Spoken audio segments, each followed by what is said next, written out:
Pope Francis' involvement in helping Cuba and the United States improve diplomatic relations was seen as a positive step forward at the Vatican on Thursday. The pontiff congratulated the US and Cuba on their decision to establish diplomatic relations Wednesday, and the Vatican said it was ready to support the strengthening of bilateral relations. The Vatican also confirmed in a statement that its diplomats facilitated talks between the two countries, resulting in solutions acceptable to both parties. First of all, the Pope sent personal letters to both President Barack Obama and President Castro of Cuba urging them to put their differences behind them and end this kind of anomaly that has been going on for more than half a century, explained Reuters Vatican correspondent Philip Pullella. The Vatican used its position, having very good relations with both countries, as a kind of neutral broker. On the one side, the Cubans trusted the Vatican because the Vatican had always opposed the U.S. embargo against Cuba.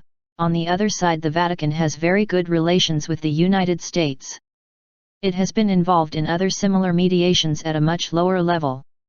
So it was a trusted party, and that is why things were able to move ahead, he said. Pullella said the Vatican had worked closely with Canada in helping unblock U.S. Cuban relations. Over the course of the last 15 years, the Vatican has increased its credibility with the Cuban government as a diplomatic power broker, and working together with Canada, which was the real mediator. These two countries put together on neutral ground, so to speak, led to the announcement that President Obama made, Pullella said. The Vatican has said it will continue to support initiatives made by the US and Cuba to strengthen relations between the countries. This was something horrible that Cuba and US were enemies for so many years, and so many people suffered, Argentinian tourist Ana Inés told Reuters while walking in St. Peter's Square. I really support this, and this is why we have the Church, to unite people, to give love, for fraternity. I am happy. The Vatican at this time represents almost a trade union figure amongst nations. We really need this kind of figure in this particular historic moment, said Italian Corrado Santoro. For many Cubans, the easing of relations between the two countries was seen as something almost impossible to achieve. But now a new phase of hope has taken over.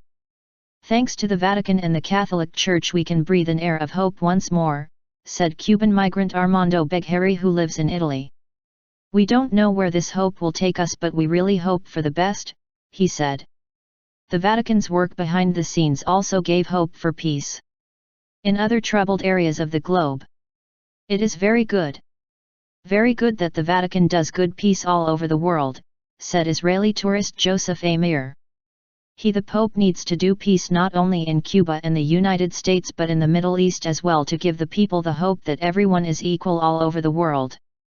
Never mind if it is in the West, in the East, we are human beings all over the world, Amir said.